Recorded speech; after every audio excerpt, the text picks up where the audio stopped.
Good evening, students. Today I am going to start, ठीक है, anomalous expansion of water. I already told you about Hopes experiment. What has been shown in the Hopes experiment? Hopes experiment में क्या show किया गया था मैंने आपको बताया था लास्ट क्लास में ही, ठीक है. Now आज देखो यहाँ पर, ठीक है, consequences of anomalous expansion in water. There are some consequences in anomalous expansion in water. Before that, you can see in page number 128. Page number 128 में देखो, अपने बुक में ही देखो, आप लोगों को एक ग्राफ दिखाई देगा. You can see a graph, ठीक है, कुछ ऐसा ग्राफ दिखाई देगा. देखो, graph is like that. Here ऐसा है, ऐसा ग्राफ है. तो here this is temperature, T for temperature, यहाँ टेम्परेचर है. और देखो यहाँ पर स्टार्ट्स, ये 12 है, ठीक है,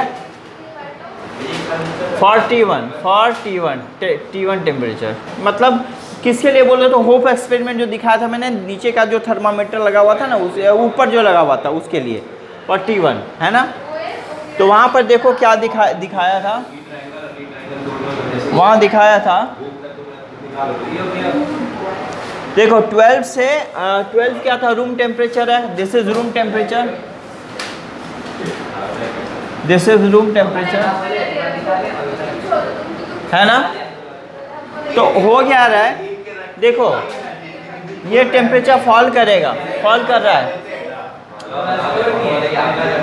ये द टेम्परेचर विल फॉल, ये फॉल हो रहा है, क्लियर. बट कंटिन्यूसली फॉल हो रहा है कहाँ पर, 0 पर. This temperature continuously fall to 0, ठीक है. होप एक्सपेरिमेंट में मैंने दिखाया था, ऊपर जो थर्मामीटर लगा था उसका टेम्परेचर कंटिन्यूसली फॉल किया 12 से लेकर के 0. कब, जब नीचे का टेम्परेचर कांस्टेंट हो गया, 4 डिग्री चला है, उसके बाद. क्लियर. सो नाउ यहाँ पर क्या है, दिस टेम्परेचर इज 4 डिग्री, ठीक है. Now see, this is time, this is time. जैसे टाइम बढ़ रहा है वैसे टेम्परेचर फॉल कर रहा है.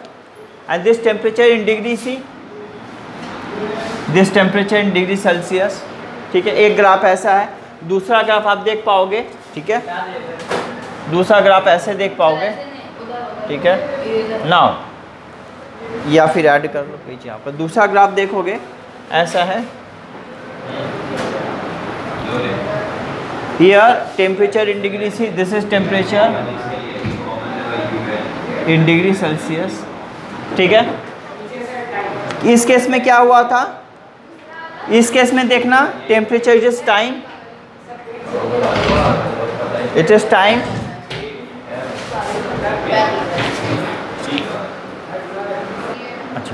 नाउ सो हम देख रहे हैं टेम्परेचर, देखो ये वाला टेम्परेचर क्या, 4 डिग्री, ये टेम्परेचर क्या, 4. This temperature is at 4 degree, ठीक है. यहाँ देखना, पहले कहाँ था, रूम टेम्परेचर 12 पर था, 12 डिग्री सी पर था ना. उसके बाद फॉल करना स्टार्ट किया, देखो फॉल करना स्टार्ट किया, फॉल कर रहा है. यहाँ पर देखो आ करके 4 पर देखो स्टडी हो गया, कांस्टेंट हो गया. इसका मतलब क्या, 4 से और फॉल नहीं किया था. पहले केस में नीचे का टेम्परेचर कहाँ तक रिकॉर्ड किया, मतलब नीचे का थर्मामीटर कौन सा टेम्परेचर रिकॉर्ड किया था, up to 4 degree C. On है, चल रहा है ना, चलो ठीक. नाउ ये देखो, तो 12 से फॉल हो रहा है, 12 से फॉल होते होते कहाँ पर पहुँचा, 4 पर. नीचे का थर्मामीटर में टेम्परेचर, अब 4 के बाद क्या हो गया, स्टेडी हो गया, कांस्टेंट हो गया. क्यों हो गया, वी ऑल नो कि टेम्परेचर जब फॉल कर रहा था, देखो बीच में तो फ्रीजिंग मिक्सचर रखा था, टेम्परेचर लो होते होते होते होते होते क्या हुआ, 4 पर आया. अब 4 पर फिर क्या हो गया, वॉल्यूम बढ़ने लग गया, 4 के नीचे वॉल्यूम बढ़ने लग गया, ठीक है. इसलिए वहाँ का टेम्परेचर कांस्टेंट हो गया.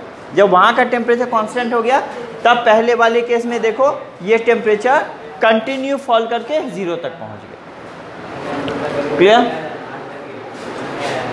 Now consequences of anomalous expansion of water, कुछ कॉन्सिक्वेंसेस देखेंगे एनामोलस एक्सपेंशन ऑफ वाटर का। क्या क्या कॉन्सिक्वेंसेस मतलब क्या होता है कि इसका मतलब हमारे इकोसिस्टम में क्या इफेक्ट पड़ता है, हमारे डेली लाइफ में कहीं ना कहीं इसका क्या यूज़ है, कैसे इसका यूज़ होता है, कहाँ पर इसका बेनिफिट मिलता है। तो देखो हियर कॉन्सिक्वेंसेस में क्या है,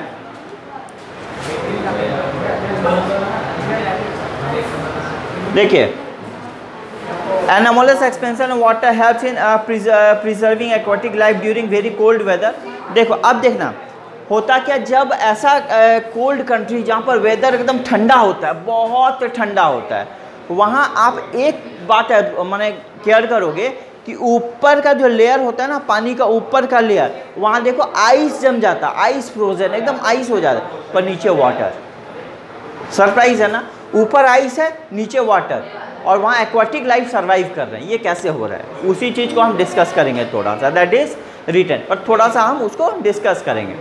देखो होता क्या है, सपोज करो हमने कोई पॉन्ड कंस्ट्रक्ट किया, या फिर किसी एक पॉन्ड हमने ये देख रहे हैं पॉन्ड है, ये we can see this is a pond. Obviously pond होगा तो यहाँ पर क्या है, दिस इज अ वाटर, ये क्या वाटर है, यहाँ पर दिस इज अ वाटर, समझ में आ रहा है, ये वाटर है, और यहाँ पर एक्वाटिक लाइफ है, फिश एंड ऑल दैट जो भी है, ठीक है, फिश एंड ऑल दैट जैसा भी हो रहा है, ठीक है, एक्वाटिक लाइफ है, ठीक है, जो भी है फिश एंड ऑल दैट जो भी है। तो बहुत सारे मैंने ये एनिमल्स हैं, यहाँ पे कई सारे एनिमल्स होते हैं, है ना।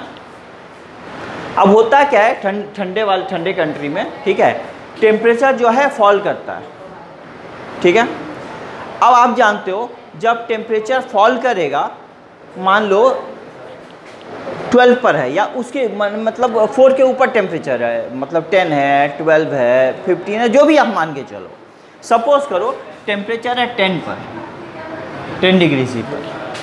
अब टेम्परेचर क्या होना चालू हुआ, फॉल होना चालू हुआ।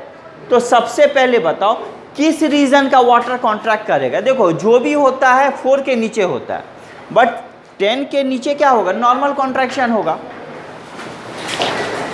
ठीक है। नाउ रुको प्लीज़, मेरी बात को सुनिएगा। इन अ कोल्ड कंट्री, देखो लिखा है आप लोग पढ़ लोगे, बट जब एक बार कंसेप्ट क्लियर रहेगा ना, पढ़ के समझना आसान होगा। Even if you forget it you can write, but इसको पहले क्लियर करो, कंसेप्ट समझ में आ रहा है। Everything is written on the book, but concept is main thing. अब क्या हो रहा है, 10 डिग्री है, मान लो 10 हो सकता है, 9 हो सकता है, कुछ भी हो सकता है। मान लो टेम्परेचर क्या होगा, फॉल करेगा। आप बताओ कि टेम्परेचर जब फॉल करेगा तो वाटर इस वक्त क्या होगा, कॉन्ट्रैक्ट होगा कि एक्सपेंड होगा, एक्सपेंड होगा, कॉन्ट्रैक्ट होगा। कॉन्ट्रैक्ट जो होता है 4 के नीचे, उल्टा सीधा जो भी माने जो भी वाटर जो एनामोलस बिहेवियर शो करता है ना, एनामोलस बिहेवियर में सरप्राइजिंग बिहेवियर, वो 0 और 4 के बीच में ही करता है। आपको अगर मैंने कोई सब्सटेंस दिया, उसको बोला कि ठंडा कर रहा हूँ मैं, तो कॉन्ट्रैक्ट होगा कि एक्सपेंड होगा, ठंडा होने पर कॉन्ट्रैक्ट होगा। वाटर भी वही होगा, कॉन्ट्रैक्ट होगा अप टू 4। तो देखो 4 डिग्री 10 डिग्री है, ठंडा हो रहा है, तो कॉन्ट्रैक्ट हो रहा है, मतलब मॉलिक्यूल्स पास में आ रहे हैं, इंटरमॉलिक्यूलर स्पेस कम हो रहा है। तो इंटरमॉलिक्यूलर स्पेस कम हो रहा है तो वाटर की डेंसिटी हाई होती चली जा रही है, कॉन्ट्रैक्शन होगा तो वाटर की डेंसिटी हाई होगी। तो जब वाटर का डेंसिटी हाई होगा तो हमको ये बताओ कि इस ऊपर के रीजन का पानी भारी होगा कि नहीं, ये सरफेस का, ऊपर के सरफेस का वाटर ठंडा भी होगा, कॉन्ट्रैक्ट भी करेगा, और कॉन्ट्रैक्ट करेगा तो डेंसिटी हाई होगी, और डेंसिटी हाई होगी तो ये भारी होगा, ये भारी होगा तो ऊपर का वाटर नीचे फ्लो कर जाएगा, क्योंकि वो हेवी वाटर हो गया, अब ठंडा हेवी वाटर हो गया, तो ये वाटर कहाँ फ्लो कर जाएगा, नीचे वाटर फ्लो करेगा, हेवी वाटर। समझ में आ गया। अब जब ऊपर का हेवी वाटर नीचे फ्लो करेगा तो नीचे का लाइटर वाटर ऊपर जाएगा। अरे यार, ऊपर का तो टेम्परेचर लो हो रहा है, नीचे का तो क्या, मैं नीचे का फिर ऊपर जाएगा, तो ऐसे कन्वेक्शन करंट सेटअप हो जाएगा। तो यानी कि फिर नीचे का वाटर कहाँ चला जाएगा, ऊपर चला जाएगा। अब जब नीचे का वाटर ऊपर चला गया तो ऊपर का तो यहाँ का तो टेम्परेचर कंटिन्यू फॉल कर रहा है, फॉल कर रहा है ना, फॉल करते करते करते करते अब जब और फॉल कर रहा है तो ये और कॉन्ट्रैक्ट होगा, और कॉन्ट्रैक्ट होगा, और कॉन्ट्रैक्ट होगा तो क्या हो जाएगा, हेवी हो जाएगा, और कॉन्ट्रैक्ट होगा तो हेवी हो जाएगा, हेवी होके उस रीजन का वाटर फिर कहाँ चला जाएगा, नीचे चला जाएगा। अगेन वो कॉन्ट्रैक्ट होगा, नीचे चला गया, हेवी हो गया, नीचे ठंडा हो गया, फिर नीचे का रीजन का वाटर कहाँ चला गया, ऊपर चला गया। तो अब नीचे का रीजन का वाटर ऊपर चला गया तो ऊपर फिर से ठंडा हो गया। Is it clear? आप लोग इतना शाउट कर रहे हो तो मुझे तो समझ में नहीं आ रहा है कि मतलब कैसे बताएं। देखो तो नीचे का फिर वाटर ठंडा होगा, ऊपर का डेंसिटी कम होगा, वो वाटर सिंक करेगा, फिर नीचे का फिर ऊपर जाएगा, फिर ठंडा हुआ, फिर ऊपर का नीचे आएगा। मतलब जब हाई डेंसर वाटर हो गया दैट कम्स डाउन, और नीचे का जो वाटर हो गया वो क्या होगा, वो फिर ऊपर जाएगा। तो ऐसे करते करते करते करते पूरा पानी ठंडा होगा। Up to which temperature, up to 4 degree. 4 degree बात समझ में आ रही है, अप टू 4 डिग्री। तो जैसे ही 4 डिग्री आया वाटर का टेम्परेचर, अब सुनो क्या हुआ, अब यहाँ उल्टा कहानी होने लगा। जैसे ही 4 डिग्री आया, अब 4 के नीचे जैसे ही आना स्टार्ट होगा, अब वो कॉन्ट्रैक्ट बंद कर देगा, अब उल्टा बिहेवियर शो करेगा, अब वो एक्सपेंड करना शुरू कर देगा। तो जब एक्सपेंड करना शुरू कर देगा तो अब ऊपर का रीजन का वाटर तो हल्का होगा, अब वो सिंक नहीं कर सकता है। हल्का चीज कैसे सिंक करेगा, वो तो रह जाएगा ऊपर। तो अब क्या होगा, 4 के नीचे जैसे टेम्परेचर आने लगेगा तो वो एक्सपेंड होना स्टार्ट कर देगा। एक्सपेंड होना स्टार्ट कर देगा तो उसका वॉल्यूम बढ़ेगा, डेंसिटी घटेगा। तो देखिएगा क्या होगा, इस रीजन में आइस बनना स्टार्ट हो जाएगा। इस रीजन में आइस बनना स्टार्ट हो जाएगा, क्योंकि इस समय वाटर का वॉल्यूम बढ़ेगा, डेंसिटी घट जाएगा। दैट इज़ वाई आइस बनना स्टार्ट हो जाएगा। हमको पता है आइस की वॉल्यूम ज़्यादा होती है वाटर से, क्लियर? तो यहाँ आइस बनना स्टार्ट हो जाएगा। तो देखिए 4 से 0 यहाँ का टेम्परेचर क्या होगा, घटेगा, 4 से 0 तक चला जाएगा, आइस बनेगा, यहाँ से आइस बनना स्टार्ट होगा। तो ऊपर का तो वॉल्यूम कम है, अब ऊपर का वॉल्यूम कम है और नीचे का वाटर का वॉल्यूम ज़्यादा है, तो ऊपर का वाटर तो कभी सिंक नहीं करेगा, आइस बन के भी ऊपर फ्लोट करेगा, आइस बन के भी ऊपर फ्लोट करेगा। तो नीचे का टेम्परेचर रह गया किस पर, नीचे का टेम्परेचर रह गया 4 डिग्री पर ही, और ऊपर आइस बन के तैयार है, ऊपर आइस बन के रेडी है, पर नीचे का टेम्परेचर क्या हो गया, 4 डिग्री हो गया। अब जब नीचे का टेम्परेचर 4 डिग्री होगा तो 4 डिग्री में तो वाटर 4 डिग्री टेम्परेचर में तो एक्वाटिक लाइफ सर्वाइव कर लेगा, कोई प्रॉब्लम नहीं है। ऊपर तो आइस बन गया। आप देखोगे कभी कभी क्या होता है, एक मिनट, कभी कभी क्या होता है, ये आइस का लेयर मोटा हो जाता है, मोटा हो जाता है, ठीक है, मोटा हो, बट इतना नहीं होता कि इसको कवर कर ले, वो अप टू सर्टेन लेवल रहता है और एक्वाटिक लाइफ सर्वाइव करता है। मैंने जो समझाया यहाँ तक कोई क्वेश्चन? हाँ हिमांशु। नहीं, मैंने ये नहीं बोला आइस ऊपर जाएगा। आपने सुना मैंने क्या कहा, वही तो सुनना था ना। मैंने कब कहा आइस ऊपर चला जाएगा? नहीं, मैंने परफेक्ट बोला है। मैंने बोला है सोनी की आइस ऊपर चला जाएगा, मैंने बोला आइस ऊपर चला जाएगा। हाँ, तो आइस का जो वॉल्यूम पानी से कम होता है, समझ में आ रहा है, वॉल्यूम वाटर से ज़्यादा होता है, तो और डेंसिटी जो होगी वाटर से कम होगी, तो ऑब्वियसली फ्लोट करेगा, ऑब्वियसली फ्लोट करेगा। बोलो। हाँ, तो आइस का जो, सुनो ना, आइस का जो वॉल्यूम होता है ना वो वाटर से ज़्यादा होता है और आइस की डेंसिटी वाटर से कम होती है, तो वो फ्लोट करती है वाटर के सरफेस पर। आप समझ पा रहे मैंने क्या कहा? Why ice floats on the water? Because the volume of ice is more than water. Volume of ice is more than water and density is less than water. Yes, volume बड़ा होगा, आइस का volume water से ज़्यादा होता है और density कम होती है, इसीलिए वो फ्लोट करता है। डेंसिटी ज़्यादा होती तो नीचे सिंक कर जाता, क्योंकि वो सब्सटेंस पानी में जरूर डूबेगा जिसकी डेंसिटी पानी से ज़्यादा होगी। तो आइस में ऐसा नहीं होता, आइस में कम होता है। ठीक है, ओके।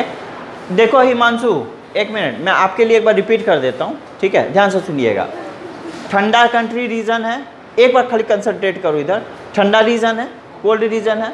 मान लो टेम्परेचर 10 डिग्री है, 9 डिग्री है, कुछ भी है, तो टेम्परेचर फॉल करना स्टार्ट होगा। तो जैसे ही टेम्परेचर फॉल करना स्टार्ट होगा तो यहाँ का लेयर का वाटर ठंडा होगा।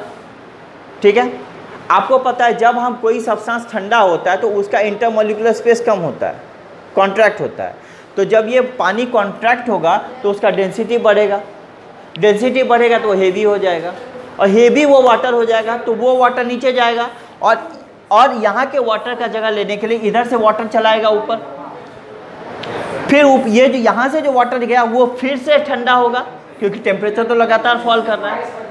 फिर वो कॉन्ट्रैक्ट होगा, फिर नीचे जाएगा। तो ऐसे करते करते करते करते क्या हो जाएगा, वाटर का टेम्परेचर, पूरे वाटर का टेम्परेचर 4 डिग्री आ जाएगा। जब 4 डिग्री आएगा, यही कहानी होती है कि 4 डिग्री के नीचे अब वो कॉन्ट्रैक्ट नहीं होने लगता, एक्सपेंड होने लगता है। जब एक्सपेंड होने लगता है तो यहाँ पर क्या होगा, volume of water will be more and density will be less, इस रीजन में। तो आइस बनेगा और आइस क्या हो जाएगा, ऊपर में फ्लोट करेगा। और आइस क्या होता है, बैड कंडक्टर ऑफ हीट होता है, वो नीचे, वो ऊपर के टेम्परेचर को नीचे नहीं आने देगा। तो बेचारी एक्वाटिक लाइफ जो होंगे वो सर्वाइव कर लेंगे 4 डिग्री पर। This is the consequences of anomalous expansion of water. चल रहा है वीडियो? Yes sir. ओके, तो ये था फर्स्ट कॉन्सिक्वेंसेस जो मैंने आप लोगों को अभी अभी बताया। ठीक है, how aquatic life survive under water.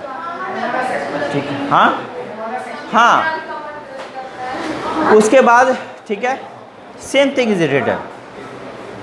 तो अब यहाँ पर देखो, कभी कभी और एक बात यहाँ होता है, anomalous expansion of water is responsible for bursting of water pipeline and destruction of crop during very cold night. जब देखना बहुत ठंडा नाइट होता है, रात होता है, जब बहुत ठंडा नाइट होता है तो जानते हो क्या होता है, जो प्लांट का कैपिलरी होता है ना, प्लांट का ट्यूब देखते हो ना, ट्यूब कैपिलरी, प्लांट्स कैपिलरी, उसमें देखिएगा कि पानी रह जाता है ना, जब उसका टेम्परेचर, कोल्ड नाइट का टेम्परेचर 4 से नीचे होता है। तो जब उसका टेम्परेचर 4 से नीचे जाता है तो उस कैपिलरी में जो पानी है ना, वो क्या होता है, उसका वॉल्यूम बढ़ता है। तो जब उसका वॉल्यूम बढ़ेगा तो वो आइस में कन्वर्ट होगा, और जब वो आइस में कन्वर्ट होगा तो उस कैपिलरी पर प्रेशर डालेगा, प्रेशर। समझ में आ गया मैं क्या बोल रहा हूँ? ठीक है, प्लांट का मान लो ये प्लांट है, प्लांट का कैपिलरीज वगैरह है, ये प्लांट है, सर्टेन प्लांट है यहाँ पर, ठीक है, ये प्लांट है। तो यहाँ पर वाटर होगा, मान लो ये वाटर होगा, सम वाटर इज देयर। अब when temperature below 4 degree C, जब 4 डिग्री सी के नीचे टेम्परेचर जाएगा तो क्या होगा पता है, हम जानते हैं 4 के नीचे वाटर का अनयूजुअल बिहेवियर स्टार्ट होता है। तो ये क्या होगा, कॉन्ट्रैक्ट के बदले एक्सपेंड करेगा। तो जो एक्सपेंड करेगा तो ये वाटर आइस में कन्वर्ट होगा, और हमको पता है कि जब वाटर आइस में कन्वर्ट होती है तो उसकी वॉल्यूम ज़्यादा होती है। तो वॉल्यूम ज़्यादा बढ़ेगा तो कैपिलरी पर इधर प्रेशर नहीं डालेगा, इधर और इधर प्रेशर डालेगा, इधर दोनों तरफ प्रेशर डालेगा। तो जब प्रेशर डालेगा तो कैपिलरी ब्रस्ट, प्लांट क्रॉप्स खराब हो जाएगा, गया काम से। तो this happens at cold night, यही कोल्ड नाइट में होता है। तो क्या लिखा है, in winter night as the atmospheric temperature starts falling below 4 degree C, water in the pipeline expands and exerts a large pressure on the pipes पर बहुत ज़्यादा प्रेशर डालेंगे। Same reason as there capillary burst when the water in them reaches below 4 degree C. जब water 4 degree सी के नीचे होगा, यही होगा। क्लियर? तो इसको प्रोटेक्ट करने के लिए क्या किया जाता है पता है, मतलब fields are filled with water, field को ही, सुनो ना, फील्ड को ही पानी से भर देता है। क्या हो जाएगा, जब हम फील्ड को ही, मान लो ये हमारा फील्ड है, खेत फील्ड है, यहाँ पर क्रॉप्स है बहुत सारा, ठीक है, इसका कैपिलरी होगा, ये क्रॉप्स है, इसका कैपिलरी होगा, यहाँ पर कैपिलरी होगा, तो यहाँ पर क्रॉप्स है, इसी को पानी से भर देते हैं, इसी को वाटर से फिल कर देते हैं। तो वाटर से फिल करने से क्या होगा पता है, हमको पता है कि वाटर क्या होता है, हीट का एक तरह से इंसुलेटर होता है, वो जो टेम्परेचर को और लो होने नहीं देगा, 4 के नीचे जाने नहीं देगा। वाटर फिल करेंगे ना तो क्या होगा, और टेम्परेचर को लो नहीं होने देता है। और एक बात, वाटर है हाई थर्मल हीट कैपेसिटी, सबसे ज़्यादा अगर कोई हीट एब्जॉर्ब कर सकता है तो वाटर कर सकता है सबसे ज़्यादा, और सबसे ज़्यादा देर तक हीट छोड़ता भी तो वाटर ही है। तो वाटर का थर्मल कैपेसिटी बहुत दूसरे सब्सटेंस के मुकाबले बहुत हाई होती है। तो इसीलिए तो देखते हो कि बहुत गर्मी पड़ती है ना, तो देखो पानी का छिड़काव करते हैं चारों, देखते हैं ना, पानी छिड़क देते हैं, तो क्या होता है, ठंडा बहुत देर तक रहता है। क्योंकि जब वाटर फेंकते हैं ना तो बहुत देर तक हीट को सराउंडिंग से एब्जॉर्ब करेगा, तो सराउंडिंग का टेम्परेचर फॉल करेगा और हम आराम से रह सकते हैं। तो वाटर जब फेंक देते हैं यहाँ पर, तो वाटर क्या कहता है, कैपिलरी के टेम्परेचर को और फॉल नहीं होने देता है। तो और फॉल नहीं होगा तो भाई एक्सपेंड नहीं करेगा, तो ये सेफ रहेगा। तो फार्मर यही काम करते हैं वहाँ पर। मैंने इज इट क्लियर, मैंने क्या बोल रहा हूँ, बात समझ में आ रही है आपको? दैट हैपेंस हियर, ओके, ठीक है। So this part has been done. Now energy flow and its importance. अब हम बात करेंगे energy flow in our ecosystem. हम देखते हैं कि एनर्जी का इकोसिस्टम में फ्लो होता ही रहता है। इकोसिस्टम क्या होता है, व्हाट इज इकोसिस्टम? अगर इकोसिस्टम बोलेंगे तो क्या समझ में आता है? हमारा जो है एटमॉस्फेयर बैलेंस्ड है। बैलेंस्ड क्यों है? कंटिन्यूसली एनर्जी एक फॉर्म से दूसरे फॉर्म में फ्लो होते रहती है, तो हमारा एटमॉस्फेयर बैलेंस्ड है, ठीक है। अब एनर्जी फ्लो कैसे होती है मैं बता रहा हूँ। एक मिनट प्रॉब्लम है अगर मान लो समझने में, ठीक है। देख आवाज़ में क्या होगा, क्लास में माइंड डिस्ट्रैक्ट होता है, क्या फ़ायदा है आवाज़ करके, ठीक है। तो energy flow in and its importance, अभी तक हमने बता दिया ये सब पॉइंट। तो a unit composed of biotic component, that is अब बायोटिक कंपोनेंट क्या होता है? प्रोड्यूसर होता है, कंज्यूमर होता है, डिकम्पोजर्स होता है। इसको हम लोग बोलते हैं हमारे इकोसिस्टम्स का बायोटिक कंपोनेंट। अलाइव, जीवन जिसमें होता है, जीवन बायोटिक कंपोनेंट जिसमें लाइफ होता है। दूसरे टाइप के कंपोनेंट होते हैं, दैट इज अबायोटिक। समझ में आ रहा है? They are abiotic, like light, heat, rain, humidity, inorganic, organic, these are what? These are abiotic, ठीक है। तो इसको हम लोग इकोसिस्टम बोलते हैं। तो इकोसिस्टम तो मेनली 2 यूनिट से कंपोज होता है, एक होता है बायोटिक, एक होता है abiotic. Are you getting my point? So if we speak here about that, तो क्या हो गया, कौन कौन सा यूनिट होता है? Unit composed of the biotic component. अच्छा, a unit composed of biotic component. Biotic component क्या होता है? A unit composed of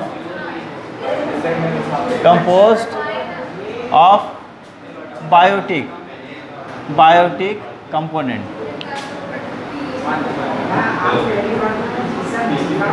a unit composed of biotic component. तो बायोटिक कंपोनेंट में देखिए क्या आएगा, प्रोड्यूसर,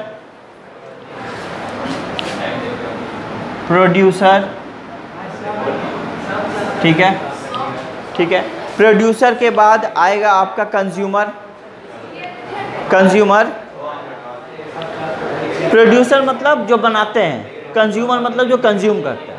तो नेक्स्ट कम्स, दुकान में भी तो वही होता है ना, सामान बनाने वाले क्या कहलाता है? प्रोड्यूसर। मतलब कंपनी बना प्रोड्यूसर, वी आर कंज्यूमर। तो यहाँ पर क्या हो गया, एक प्रोड्यूसर हो गया, दूसरा कंज्यूमर, ठीक है। उसके बाद आ जाएंगे हम लोग प्रोड्यूसर, कंज्यूमर्स एंड डिकम्पोजर्स।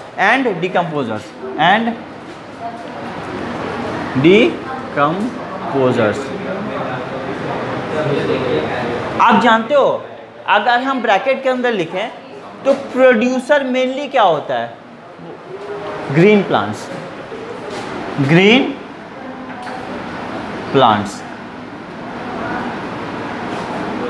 ठीक है, ग्रीन प्लांट्स। क्यों प्रोड्यूसर कहते हैं भाई?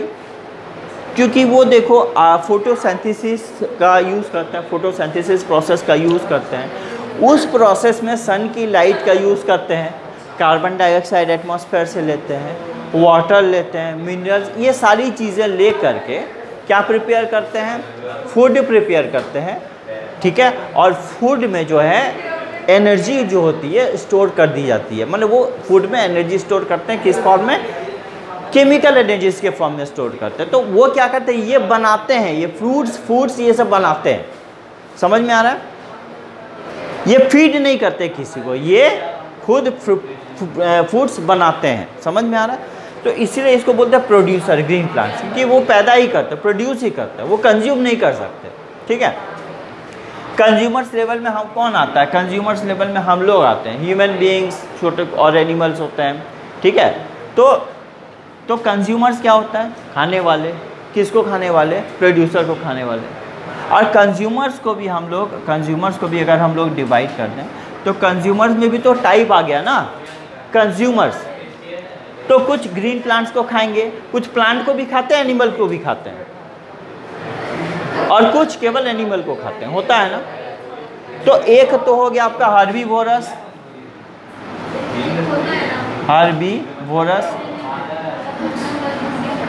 एक हर्बीवोरस होगा, ठीक है। हाँ बोलिए।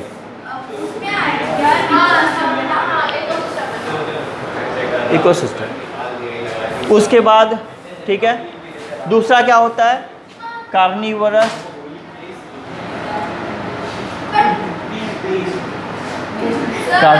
हाँ, कंज्यूमर्स हम लोग क्या कंज्यूमर, आखिर क्या खाएंगे, कुछ तो खाएंगे भाई, नहीं तो प्लांट खाएंगे, वेजिटेबल्स खाएंगे। तो हर्बीवोरस क्या है, प्लांट ईटर्स, सुनो ना, हर्बीवोरस प्लांट ईटर्स है। कार्निवोरस क्या होंगे, मीट ईटर्स, फ्लैश को खाने वाले। और अगर हम दोनों खाने वाले की बात करें, जब हम लोग आते हैं, हम लोग तो दोनों खाते हैं, तो हम लोग किस कैटेगरी में आएंगे, ओमनीवोरस। हम लोग किस कैटेगरी में आएंगे, ओमनीवोरस।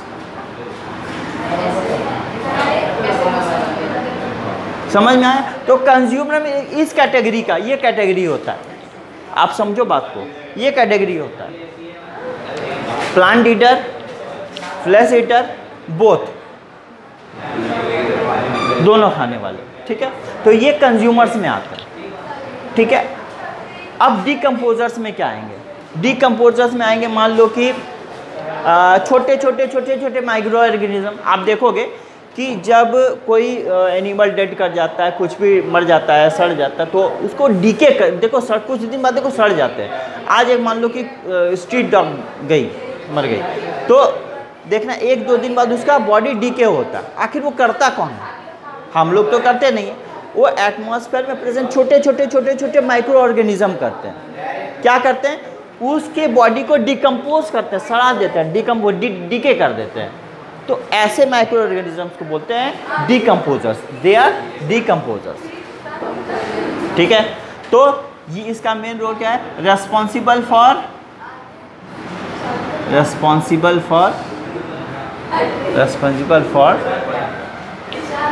डिकेइंग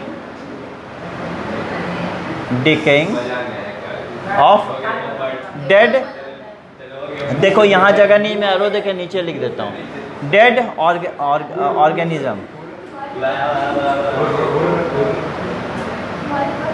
समझ में आ गया, क्लियर। तो ये कैटेगरी है, समझ में आ रहा है। अब सीधी सी बात है भाई, तो कैसे एनर्जी फ्लो कर रहा है, तो एनर्जी फ्लो करने का यही सिस्टम है भाई। एक क्या होता है, दूसरे को खाता है, दूसरा तीसरे को खाता है, तो इसकी एनर्जी उसमें चली गई, उसकी एनर्जी उसमें ट्रांसफ़र हो गई। अगर मैं आपको एग्जांपल दूं, ये बात समझ में आ गया आपको। अगर मैं एग्जांपल दूं तो आप देखिएगा, प्रोड्यूसर में छोटे प्लांट आएंगे, आप जानते हो।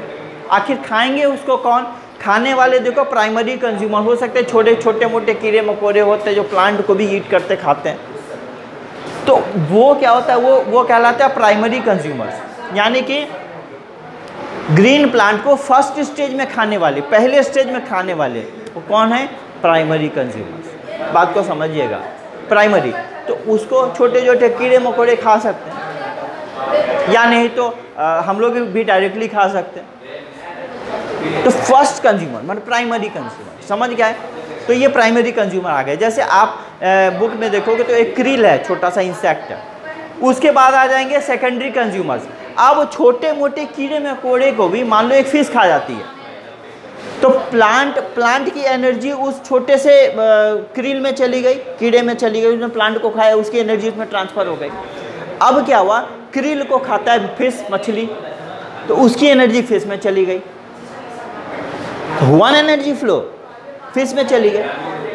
अब हाँ फिश, हाँ सेकेंडरी, यस सेकेंडरी, तो सेकेंडरी में आ जाएगा, फिश सेकेंडरी में आ जाएगा।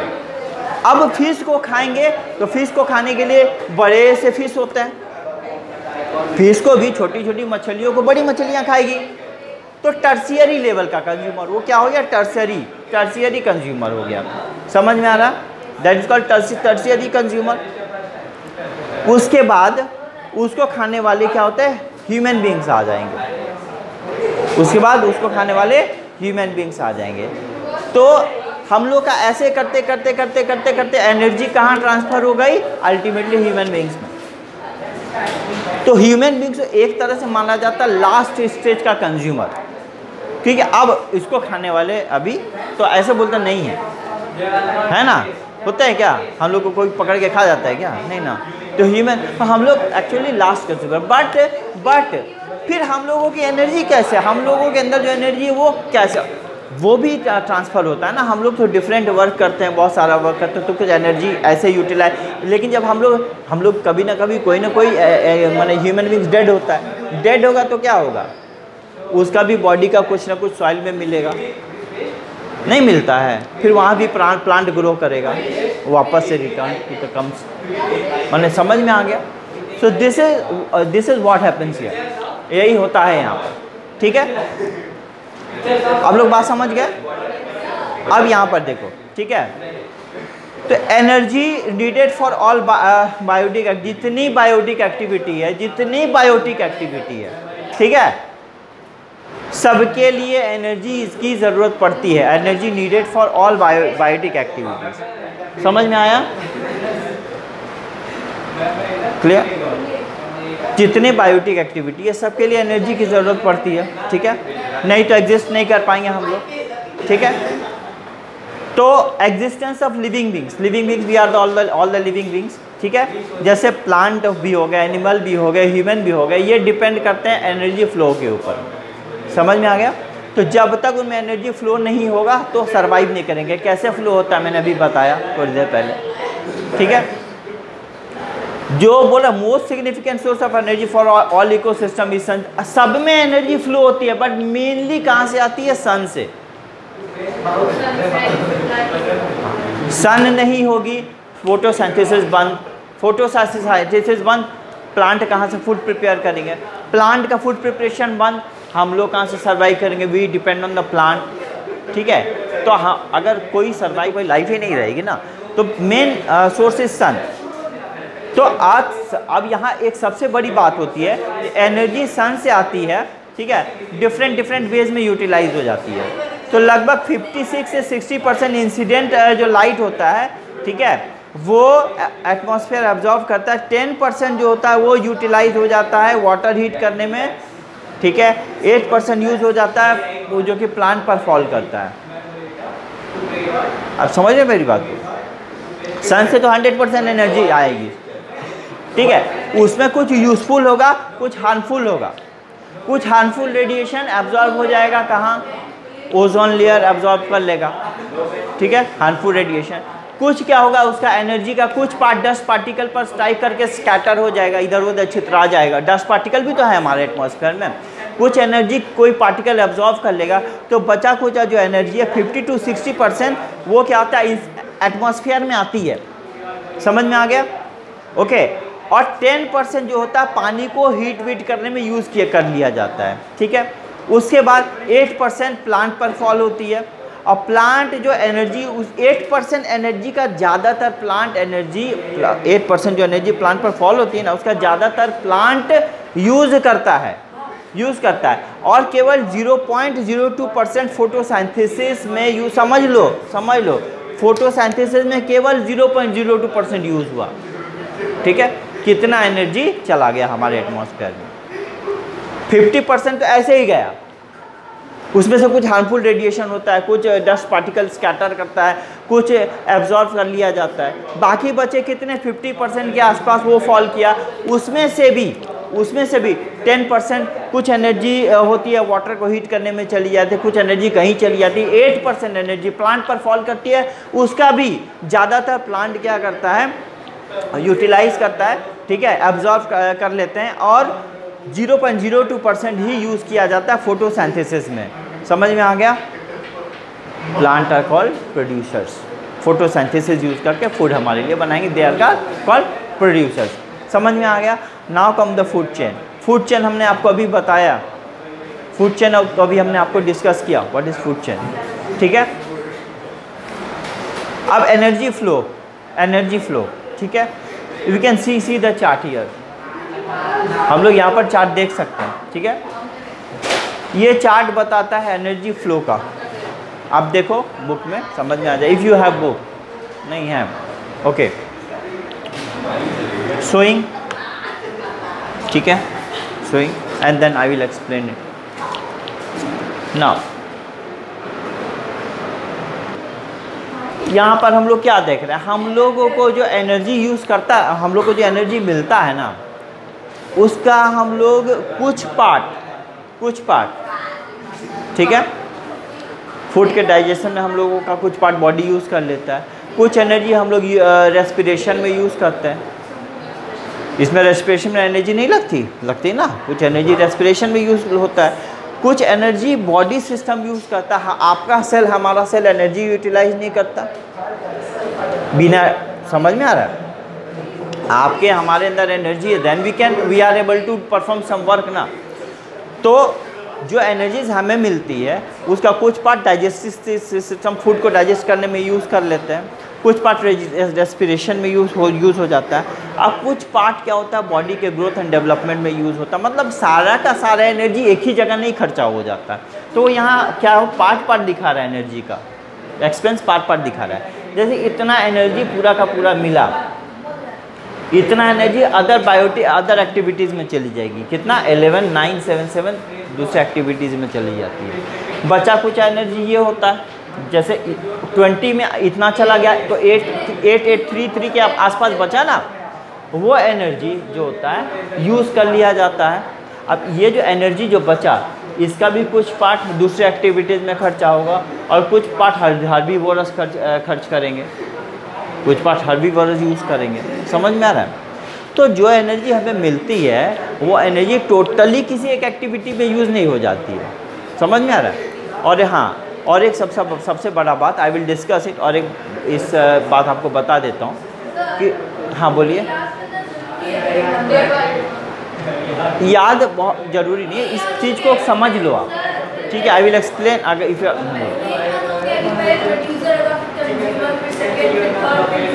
हाँ, अप्रॉक्सीमेटली याद रखो, बस ऐसा होता है। क्यों होता है, क्या नहीं होता, ये डेटा समझ में आ रहा है, बस समझ लो होता क्या। क्लियर? मेरी बात को सुनो। एक और इम्पॉर्टेंट बात क्या है कि जैसे एनर्जी फ्लो होता है ना नीचे के लेवल से, अब सपोज कोई प्लांट है, सर्टेन एनर्जी, प्लांट का कुछ एनर्जी है, क्यों बोलो तो सन की एनर्जी को यूज़ करके उसने फूड को प्रिपेयर किया, तो it has already some energy. अब प्लांट को खाएंगे कौन?